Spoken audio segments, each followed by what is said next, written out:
noite a todos. Uma alegria novamente estar aqui para a gente estudar junto, aprender um pouco mais. Alegria em ver nosso rio também mais limpo, né? Com essas chuvas benditas aí que deram uma limpeza. E a gente vibrando também para que essas águas saiam daqui também energizadas, de forma a distribuir essas energias para todos. Então, vamos começar, né, o nosso estudo de perguntas e respostas, lembrando que tem o pessoal aí, vocês podem fazer perguntas e que a gente dá preferência para as perguntas de hoje, né? Vamos começar com o Tiago. Boa noite, pessoal. Todo mundo bem? Tranquilão? Então, vamos lá. Boa noite. Gostaria que fosse explicado para alguém que não é espírita o que acontece depois do desencarne. Para onde vai o espírito? As pessoas de bem e as pessoas más vão para lugares diferentes? E alguém materialista? A pessoa já aproveitou, já fez umas 3 perguntas numa só, né? Bem, essa pergunta é fácil, né? Não é difícil de responder, não, porque quem vai responder não somos nós, também não são os espíritos, e quem vai responder isso aqui é nada mais, nada menos do que Jesus. Então, fica fácil a gente responder, porque independe da concepção religiosa da pessoa, né, se ela é materialista ou não. Jesus, se a pessoa acredita ou não, como pessoa histórica, né, que viveu há 2000 anos atrás, né, tem que ser respeitada, né, porque só de uma pessoa dividir a história em antes e depois dele, mesmo você acreditando ou não nos milagres que ele fez, mas só dele ter feito isso já é uma pessoa a ser respeitada. Então, sendo materialista ou não, acreditando nos milagres ou não, mas só de saber que viveu uma pessoa que mudou o panorama histórico da nossa humanidade, já é de se respeitar. Então, quem responde é ele, né? Jesus fala assim, olha, onde está o teu coração, aí está o teu tesouro. Ponto. Para onde a gente vai depois que a gente desencarna? Onde está o seu coração? Onde é que você coloca o seu coração? Onde é que você coloca, né, as suas afinidades, os seus desejos, as suas vontades, os seus laços afetivos? Isso são situações que a gente vai criando ao longo da vida, independente se você acredita em espírito ou não, se você acredita em reencarnação ou não, se você acredita em vida pós-morte ou não, independente. Você vai vivendo e você vai criando laços, e você vai para onde você vai depois que você desencarna, é para onde estão os seus laços afetivos. Ponto final. Sendo materialista ou não, sendo uma pessoa de bem ou uma pessoa má, também vai para onde estão os seus laços afetivos. Porque uma pessoa, né, que nós hoje chamamos de uma pessoa má, uma pessoa ruim, né, que ainda eu tenho mais como uma pessoa ignorante e não má, né, ela também é óbvio que tem as pessoas que ela ama, tem as pessoas que a ama. Né, teve um programa uma vez, uma reportagem, que fala assim, olha, Fernandinho Beiramar também tem mãe. Né, a chamada do programa era esse. Então, ou seja, um Fernandinho Beiramar, quando ele era criança, e até hoje, né, porque a mãe sempre vai amar. Então, independente disso, então, uma pessoa ruim ou não, ela tem pessoas que a amam, ela tem pessoas que zelam para ela. E essa pessoa, na hora que ela desencarna, ela vai para onde está o coração. Então, veja bem, você vive, vamos supor que você vive aqui só fazendo maldade, e fazendo maldade para os outros. Essa pessoa, provavelmente, ela tem laços também com espíritos que estão na mesma intencionalidade dela. Quando essa pessoa desencarna, ela vai ficar em volta dessas pessoas, desses espíritos que acompanharam ela durante a existência, porque ela tem laços com essas pessoas, né? O André Luiz, quando ele desencarna, por que ele foi para o umbral? Né? Por que a gente fala que primeiro passa para o umbral, ou ele teve que passar por lá? Mas é porque era o mais condizente com o mundo íntimo que ele estava naquele momento. Né? Nós sabemos, ele desencarnou por causa dos excessos, né? Provavelmente, né? Isso não está falado explicitamente, mas provavelmente por causa da sífilis, por causa dos excessos que ele cometia, tanto no campo sexual, quanto no campo de bebidas. Então, ou seja, ele foi atraído para o local onde o mundo íntimo dele era mais condizente com aquilo, ponto final. Era onde estavam os laços dele afetivos. À medida que ele foi passando por aquilo, foi sofrendo, e ele viu que não era isso, aí que ele abre um pouquinho e que ele lembra da mãe dele, aí quem aparece? Os 2 espíritos amigos que estavam ali a pedido da mãe. Então, ou seja, os laços não se perdem. Então, é fácil da gente responder, né? A pessoa vai para onde ela deseja ir, ponto final. Né? Mas esse desejo ele é íntimo, não é um desejo consciente. Somente isso. Ô Sérgio, deixa eu só falar antes de você aqui, porque eu acho que o Tiago acabou respondendo a minha questão, Tiago. Eu vou ler ela aqui, veja se vocês concordam comigo. Boa noite. Se o perispírito é atraído para determinados planos astrais, espirituais, como é permitido que continuem entre nós, inspirando muitas vezes para o mal e para baixas vibrações? Vocês concordam que ele respondeu? Ou não? Ou seja, vai para onde você deseja ir. Então, tanto do lado positivo quanto do lado negativo. Esse atraído significa isso. O ódio também atrai. Né? O ódio também atrai. A vingança também atrai. Então, é por isso que não é uma permissão, tipo assim, Deus permitiu, como se fosse uma vontade humana de Deus. Não tem nada disso. É uma lei divina, né? A lei de sintonia, que permite que esses desencarnados ainda continuem aqui, em alguns casos, ajudando ou não, ou prejudicando. Desculpa, Sérgio. Não, mas é muito interessante essa questão, que eu gostaria até de agregar ainda mais, ainda as respostas já muito bem colocadas pelos nossos amigos. Tem um livro que eu gostaria de sugerir para vocês, meus queridos.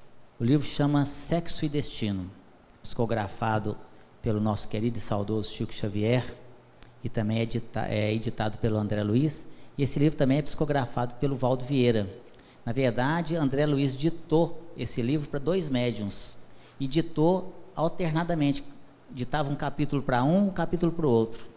Então, ficou um livro sem nexo na mão dos médiuns. Eles tiveram que unir os dois, juntar as 2 psicografias para poder editar o livro. Olha para você ver como que a espiritualidade trabalha, é muito interessante isso. Mas nesse livro, ressalta exatamente o que foi colocado aqui, tanto pelo Tiago quanto pelo Jomar.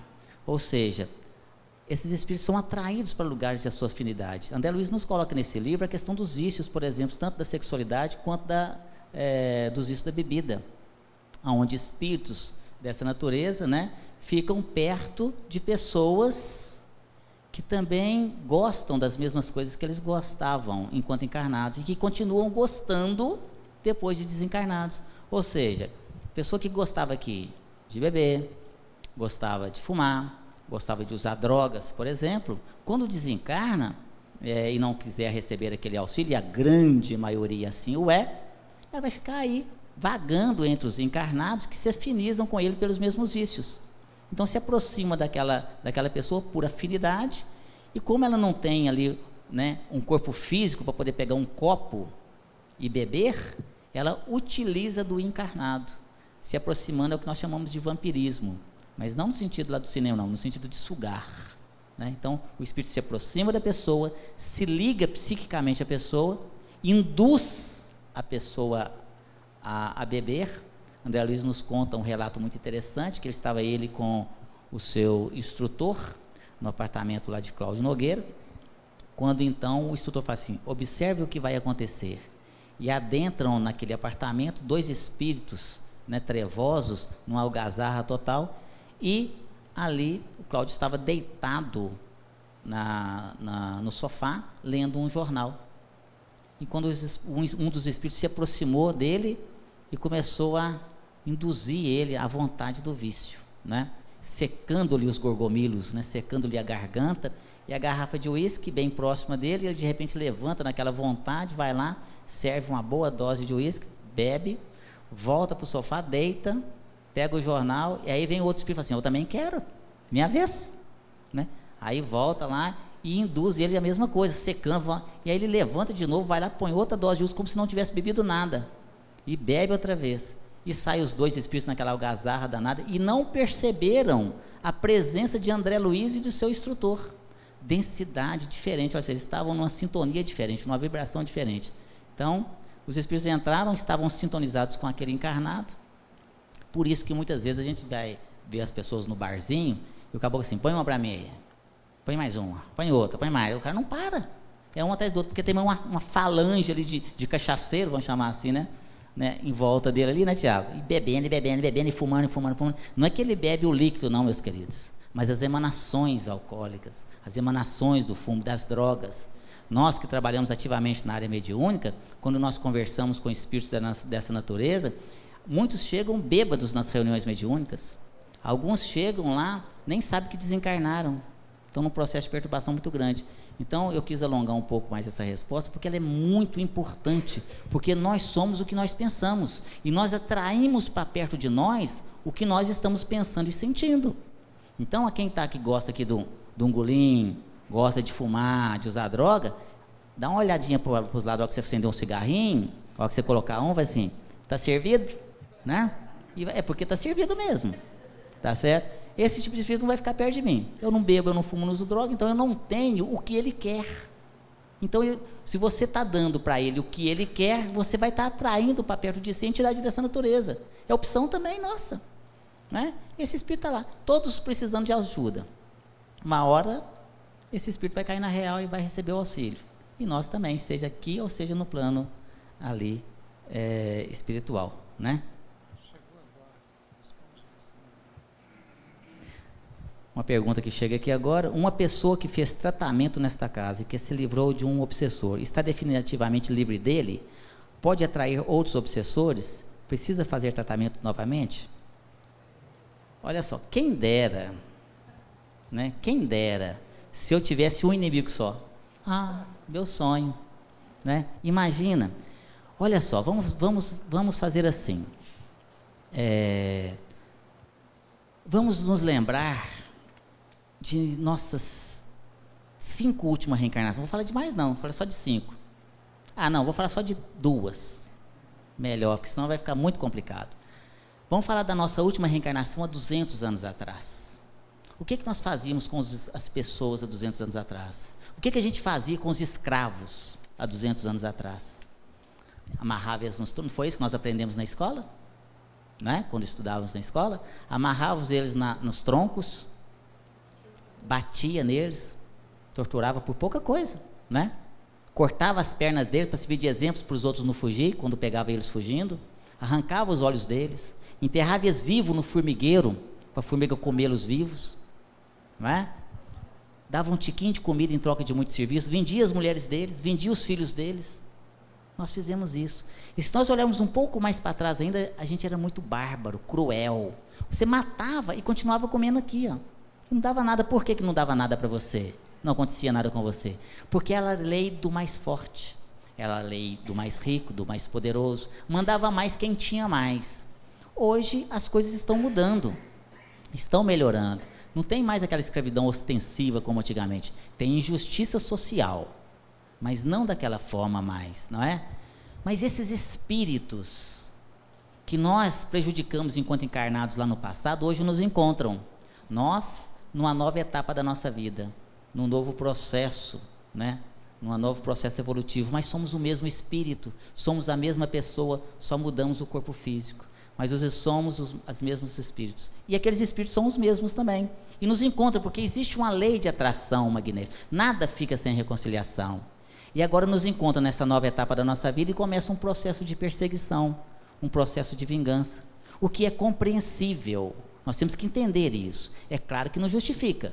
Jesus veio nos ensinar a lei do amor e do perdão, mas nós temos que entender o sentimento que eles têm.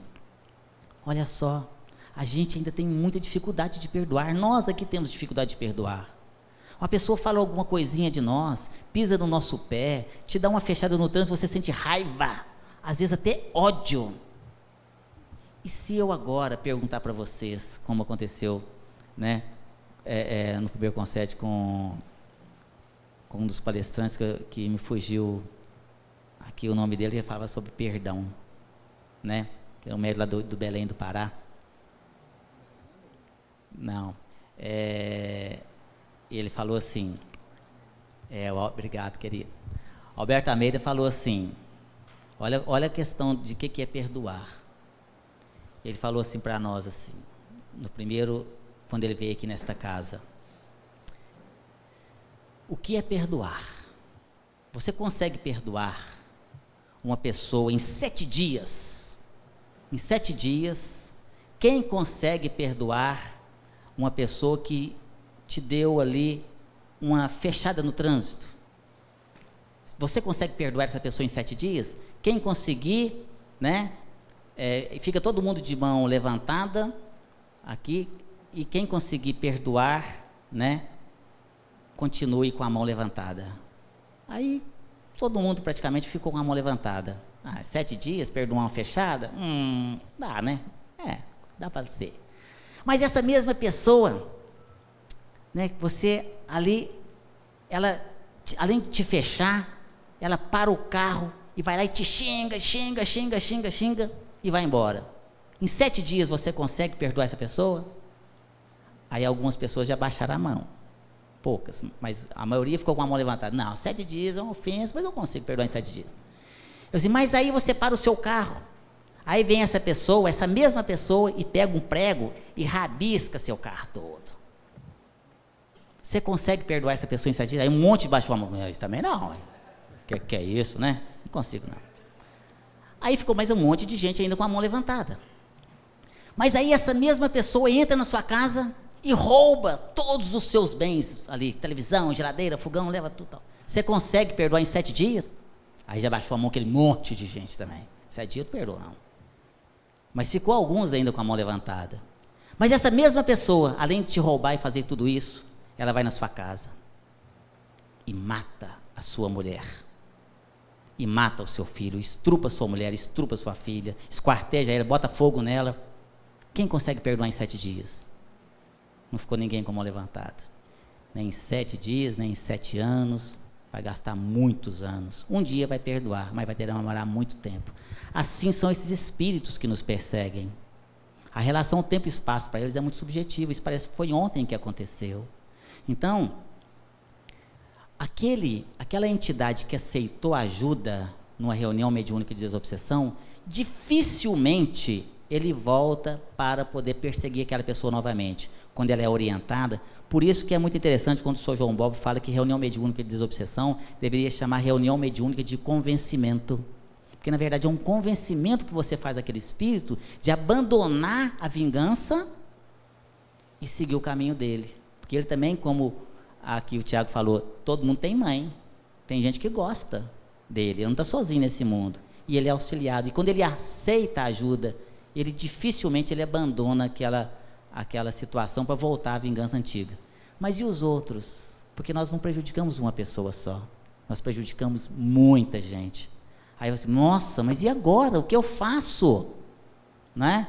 Tem que fazer tratamento espiritual todo dia? Não.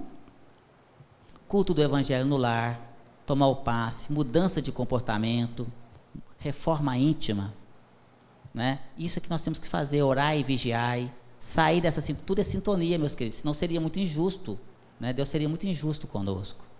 Então, quando nós elevamos os nossos pensamentos, nós sintonizamos com a espiritualidade sublime, e essas entidades, né, desse rameirão comum não conseguem nos atingir, só vão nos atingir quando nós baixamos a nossa guarda, quando não nós entramos na mesma faixa de sintonia com essas entidades. Mas, se mesmo assim as coisas estiverem difíceis, procure aqui a direção aqui do acolhimento fraterno, para que possa conversar, né, e a gente vai ajudar no que for possível. É isso aí. E o Sérgio só falou de um, hein? Vingança. Tem outros motivos também. Imagine, por exemplo, um que eu lembrei aqui, se você estiver ajudando alguém que essa pessoa odeia, e ver que você está ajudando essa pessoa, aí o ódio dele pode vir para você também. E vários outros tipos de coisa que pode acontecer. Tem 2 perguntas aqui, que são uma bem rápida, então vou tentar responder as 2 utilizando o tempo. Sem querer fugir à ética, vendo alguns vídeos essa semana sobre supostos trabalhos de desobsessão, Sérgio acabou de falar agora também, me surgiu uma dúvida. Existem equipes espirituais que realizam trabalhos ostensivos de desobsessão? Sim. O trabalho lá também é especializado, igual acontece aqui. Então, aqui você tem médiuns, reuniões específicas para trabalho de desobsessão. No mundo espiritual também existem equipes e espíritos diretamente que trabalham com isso, inclusive com especialidade ainda maior, que trabalham só com suicidas, que trabalham com vingança e várias outras denominações. E a outra, certa vez nesse estudo de perguntas e respostas, o senhor João Balbi, está até presente aí na noite hoje, sentou lá, vai dar palestra hoje, né, João? Afirmou que, quando o nosso espírito se emancipa do nosso corpo, podemos participar de cursos proferidos pela espiritualidade. Sim, isso é verdade, está certíssimo. Que tipo de cursos são esses? Eles guardam alguma relação com as profissões terrestres?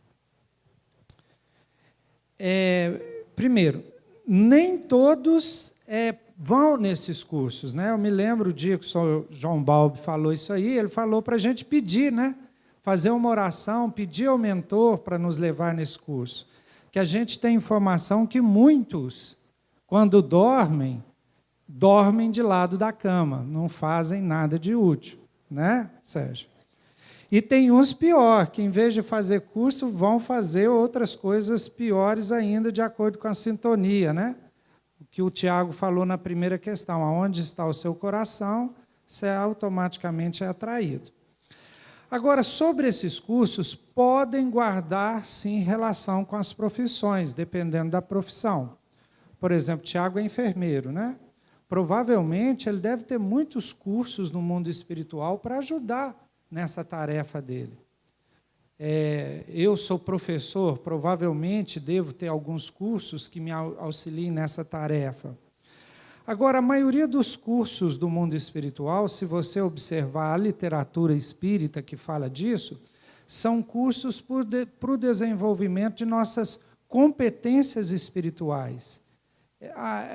Os nossos sentimentos, né, a nossa paciência, a nossa resignação, eles são mais voltados ao espírito do que à tecnologia.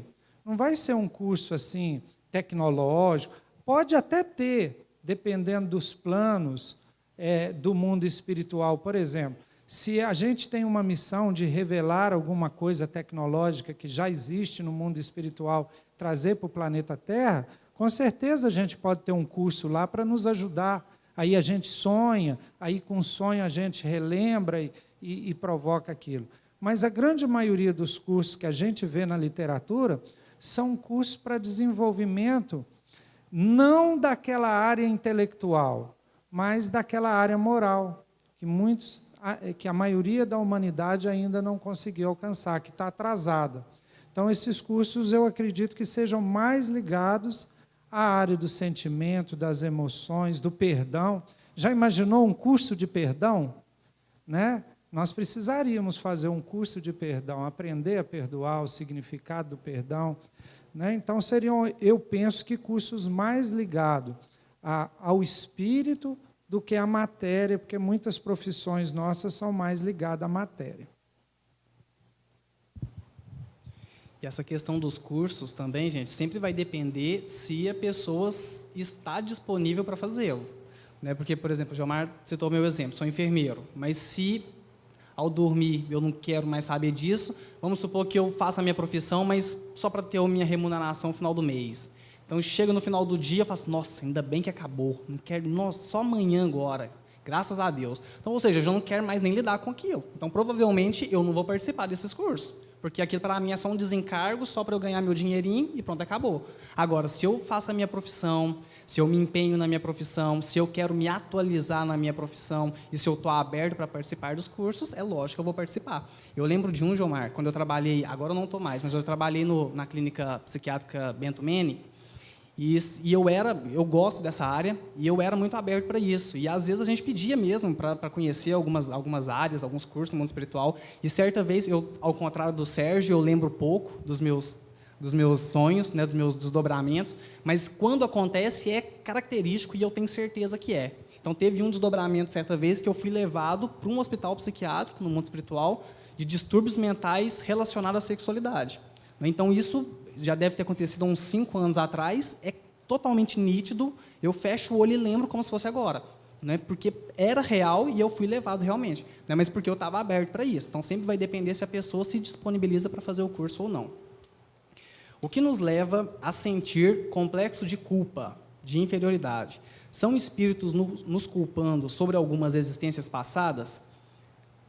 Pode ser, mas tem um complicante.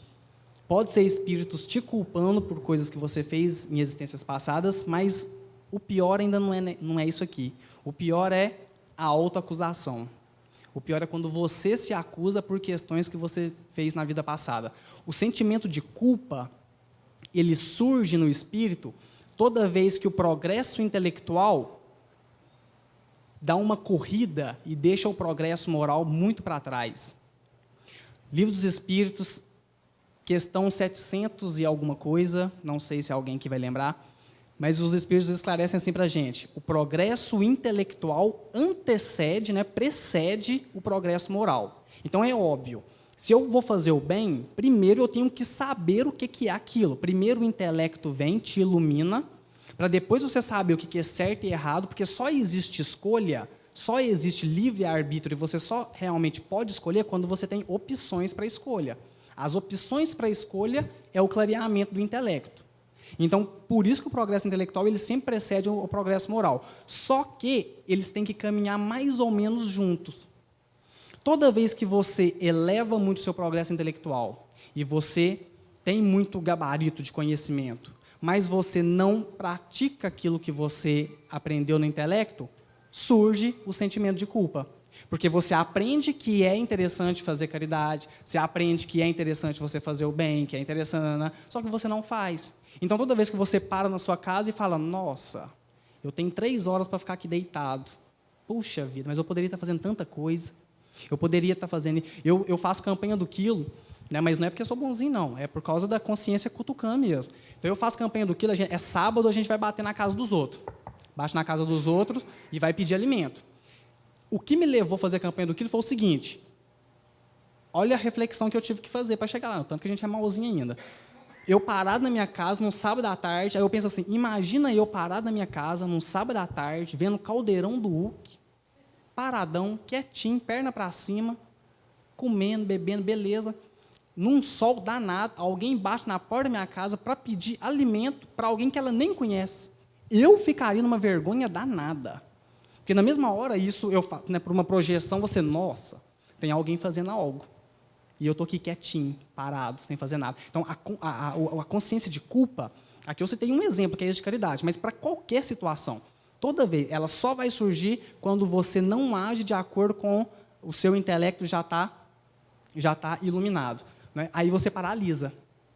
Você paralisa pelo sentimento de culpa. O Chico conta um caso muito interessante, um médico, né, chegou para ele e falou assim, ô Chico, eu tenho um caso que vê se você me ajuda a resolver. Tem um morador de rua que está ali no meu alpendre e ele está dormindo lá toda vez. Ele chega, eu chego lá de madrugada e ele está lá dormindo. Já arrumei uma casinha para ele ali no cantinho, levei para ele, ficou uma noite, depois voltou para o alpendre, gosta de dormir ao relento. Depois arrumei uma casinha para ele na rua lá embaixo, ele ficou lá 1, 2 noites, voltou e dorme no relento. O que acontece? O que eu faço? Aí o Chico virou para ele e disse assim, ô meu amigo, é porque você não sabe o que os amigos espirituais estão me contando aqui agora. Aquele morador de rua, na última existência dele, ele foi um fazendeiro que ele tirou de casa famílias e famílias, né, desapropriou casas e jogou essas famílias todas para o relento. Na hora que ele chegou no mundo espiritual e se deparou com o que ele fez, a consciência de culpa é tão grande nele que hoje ele, por autopunição, fica dormindo ao relento. É como se ele estivesse se autopunindo, sentimento de culpa. Aí o amigo, o médico, perguntou assim, mas o que eu posso fazer? Aí o Chico, nesse caso, nada. Nada. Somente na hora que esse espírito trabalhar dentro dele o auto-perdão e descobrir que é muito melhor ele se reparar pelo trabalho do que pela culpa, aí pronto. Aí ele arregaçar as mangas, ó, aí ele vai ser um trabalhador, aí ele vai fazer casa para colocar o pessoal que mora na rua, ou seja, ele vai ressarcir o débito dele no trabalho e não no sentimento de culpa. Né? Então, o que tem que fazer para sair disso aqui? Auto-perdão. Auto-perdão. A pessoa trabalhar dentro dela. Questão 242 do Livro dos Espíritos. O Kardec questiona para os espíritos, né, como que os espíritos veem o passado. Porque o sentimento de culpa é a revivescência do passado. Você fez algo lá atrás, é um trauma. Nossa, traí minha esposa. Nossa, fiz isso. Então, toda hora você traz o passado para o presente. Aí os espíritos falam assim, olha, o passado ele é presente quando deles nos ocupamos. Você fez algo errado. Toda hora que você se lembra, você traz aquele passado para cá. O que é o auto-perdão? O que é o perdão? É o passado presentificado, ressignificado no presente. Isso aqui é perdão. Você olha para trás e você ressignifica algo que você fez lá atrás. Você não esquece. Gente, nós não esquecemos nada do que a gente faz. Nada. A memória ela é uma função psíquica do espírito, não é da matéria. Porque a matéria deteriora, mas do espírito não. A memória é uma função psíquica do espírito. Ela não deteriora, ela não acaba. Isso aqui que a gente está vivendo aqui agora, ó, daqui bilhões de anos, se você quiser, se você tiver uma evolução para isso, se você quiser acessar a sua memória e saber o que está acontecendo aqui agora, daqui a bilhões de anos, você vai lembrar. Porque está tudo no espírito, tudo. A questão do perdão não é esquecimento, é quando você traz o passado, dá para ele um outro significado, pronto, e bola para frente. Então é assim que você vai sair do sentimento de culpa. Muito bem, meus queridos. A pergunta que nos chega aqui é a seguinte: o que acontece com os jovens que se suicidam muito cedo e que aparentemente está tudo bem na vida deles? Vão à escola, têm boas notas, têm amigos, uma boa família e boa condição econômica. Olha, meus queridos, o suicídio jamais, em tempo algum, será uma válvula de escape. Ele nunca será uma condição para que você possa resolver os seus problemas.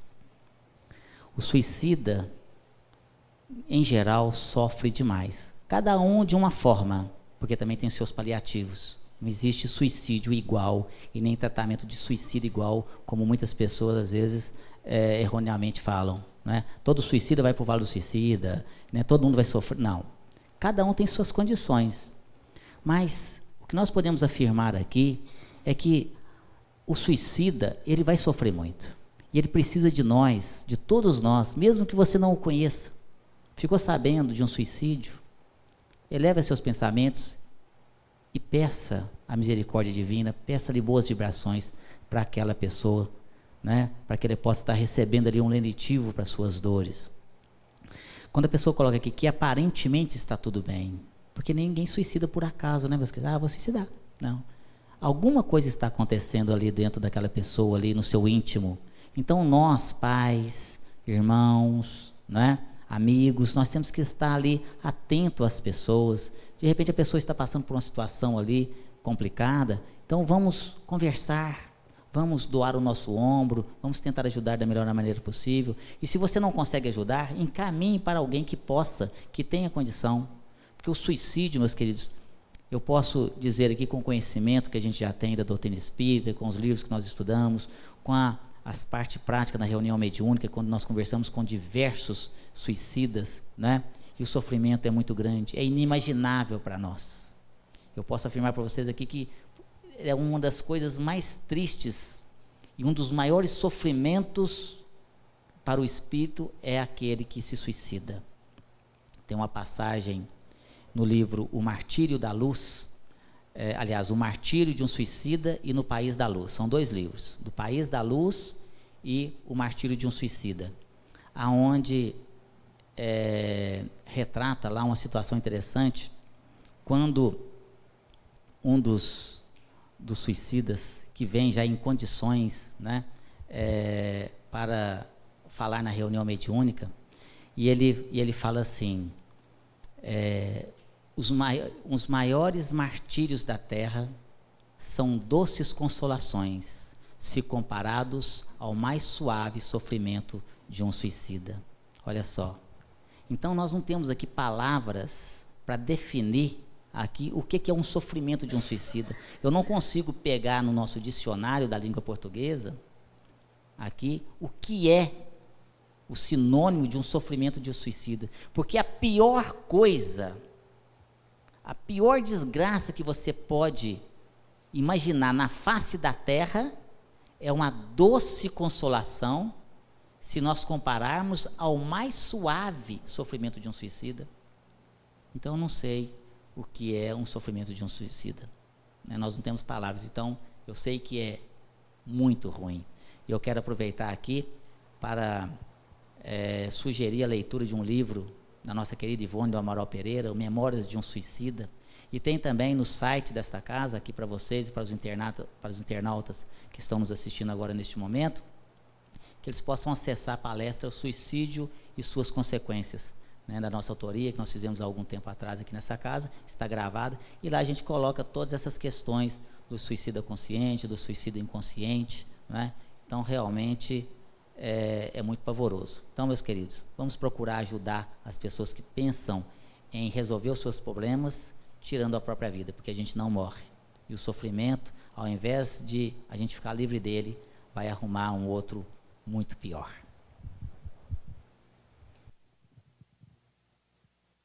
No livro Céu e Inferno, fiquei com dúvidas sobre o Anjos na Igreja e Anjos para o Espiritismo.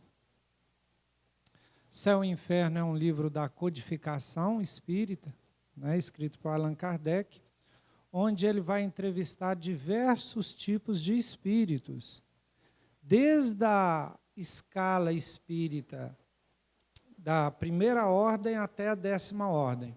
Então, Kardec ele define na tabela espírita várias classes, ordens e classes da evolução espiritual.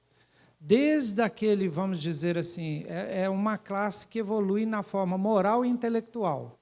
Então, começa lá no espírito puro, depois você vai baixando para os espíritos superiores até os espíritos inferiores.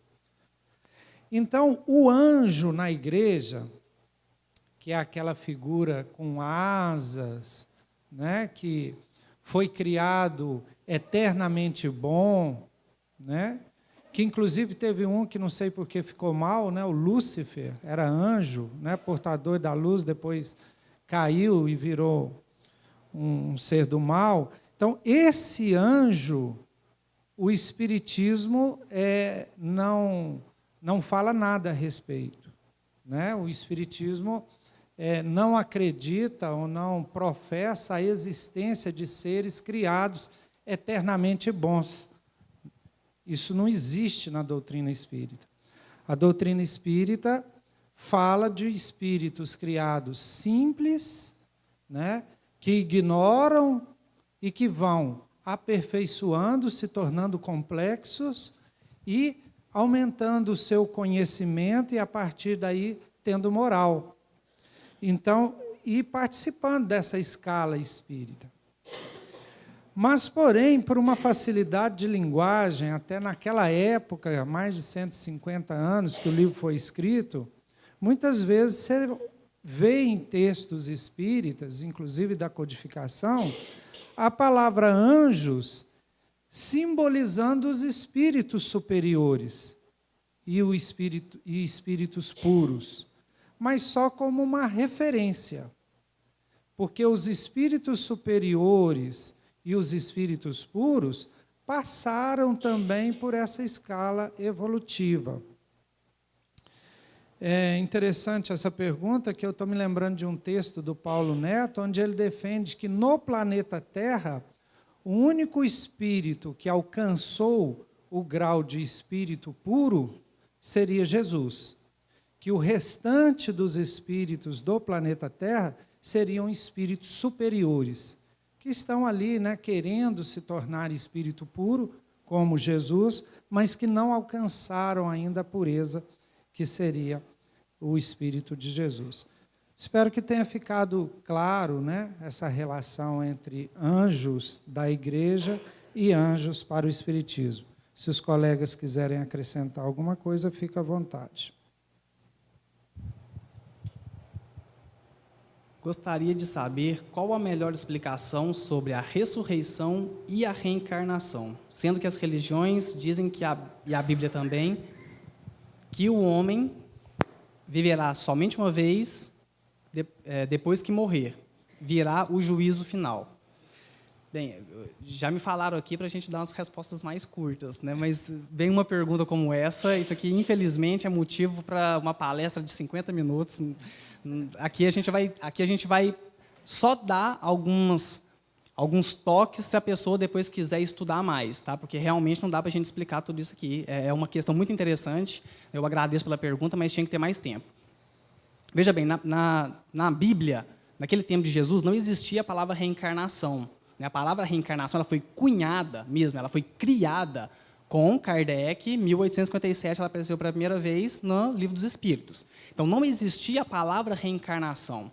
Quando eles queriam falar do conceito de um espírito que tem que voltar para o corpo, depois que o corpo antecedente morreu, eles utilizavam a palavra ressurreição. Então, a palavra ressurreição, ela era empregada, mas querendo dar o sentido que hoje nós damos para a palavra reencarnação. Aí a pessoa citou aqui, mas a própria Bíblia, em alguns casos, diz que vai viver uma vez e depois vai vir o juízo final. Gente, sabe o que é o juízo final? Avaliação de consciência. Isso é juízo final. Por isso que depois que você morre, você faz uma. Porque quando você entra para o mundo espiritual, você vê de uma forma mais clara a sua existência. Você vê a sua existência, o que você avalia melhor o que você fez de errado e o que não. Essa avaliação da consciência, isso é um juízo final para aquele espírito. Você pode fazer isso, você pode ter vários juízos finais dentro da sua existência. É só você fazer autoavaliações de como você está vivendo. Santo Agostinho, na pergunta 919, nos ensina a fazer um juízo final todas as noites. Somente isso. Qual o meio mais prático e eficaz de conter as más tendências? Um sábio da antiguidade já vos disse, conhece a ti mesmo. Aí depois o Santo Agostinho traz um manual de como você fazer o autoconhecimento. E um dos itens que ele traz para a gente, para você fazer esse autoconhecimento, é, ao chegar o fim do dia, vai para o seu quarto, quietinho, caladinho, um ambiente tranquilo, e faça uma avaliação. E aí, tem alguém hoje que pode reclamar de você? Você fez algo hoje que foi contra os seus princípios ético-morais? Você fez algo hoje que prejudicou diretamente alguém? E pronto, e você faz. Isso é um juízo final, isso é uma autoavaliação.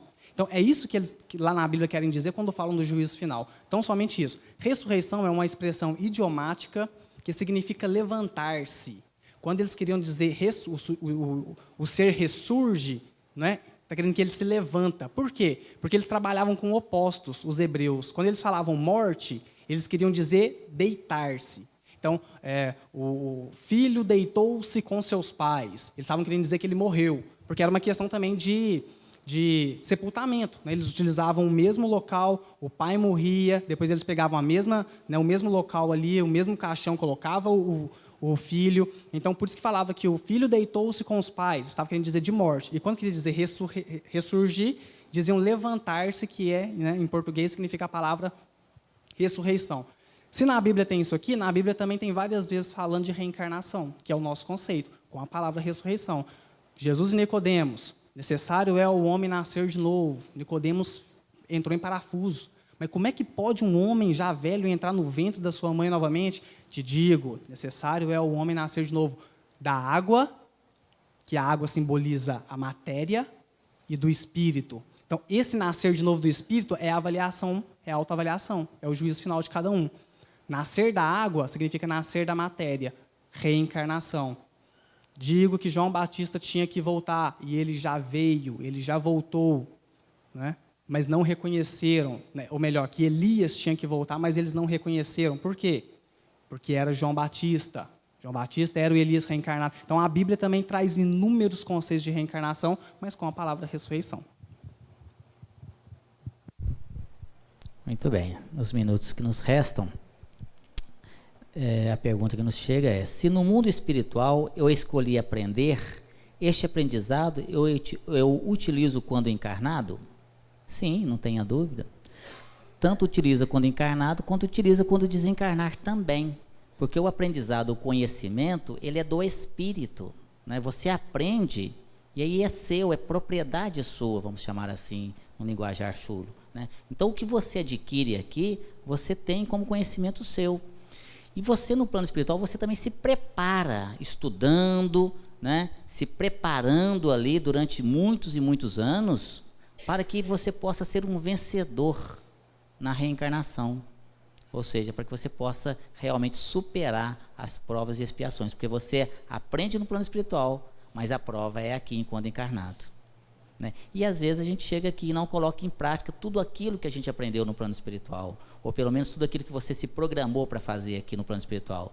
Aí vai fazer como o Tiago falou, vai ficar assistindo o Caldeirão do Hulk lá de sábado, em vez de fazer campanha do quilo. Aí depois vem a dor moral, a dor consciencial. Meu Deus, o que eu fiz da minha vida? Eu me preparei tanto e eu não coloquei em prática o que eu havia preparado. E aí é que vem realmente o remorso, né? É quando a ficha cai, ou seja, quando porque é a nossa consciência que vai nos cobrar. Então, meus queridos, vamos colocar em prática tudo aquilo que já está inato em nós, do aprendizado de reencarnações e reencarnações do passado. Aí você pode fazer, mas eu não me lembro. Claro que sim. A gente lembra porque a gente pega os livros de história e a gente vai ver o tanto que a gente foi cruel. E hoje a gente já melhorou. Hoje nós não somos pessoas más como outrora, mas também não somos bons. Como Jesus falou, bom é Deus, mas nós estamos no caminho de melhorar. Agora vamos colocar em prática todo o conhecimento que nós temos aprendido, por exemplo, nessa casa aqui de paz, nessa casa de luz, nos livros, nas palestras edificantes que os palestrantes aqui preparam para nós com tanto carinho. E agora, mais do que isso, colocar em prática, ou pelo menos nos esforçar para colocar em prática o Evangelho. Este é o livro, este é o nosso norte, porque o Evangelho de Jesus é o caminho, a verdade e a vida, e não tenham dúvida disso, meus queridos. É ele que nós temos que nos esforçar para seguir, para nós possamos, quando desencarnarmos, nós não nos envergonharmos de nós mesmos, perante a nossa própria consciência, porque é ela que vai nos cobrar. Não vai ter um Deus apontando o dedo para mim, não vai ter Jesus me punindo, nem o nosso anjo da guarda, o nosso Espírito protetor, não. É nós mesmos que vamos nos cobrar. Então, que possamos desencarnar com a consciência tranquila, né? Colocando em prática o que Santo Agostinho, citado aqui, nos ensinou. Todas as noites, passar no crivo ali da sua consciência, se o dia realmente foi bom. Fiz todo o bem que poderia? Fiz algum mal conscientemente? Se não, durma o sono dos justos e sonhe com os anjos. Caso contrário, peça perdão e tente se redimir. E é assim que a gente tem que fazer. Eu agradeço a cada um de vocês aqui pela presença e rogo a Jesus que possa abençoar a vocês, aos seus lares, sempre. Muita paz, meus queridos.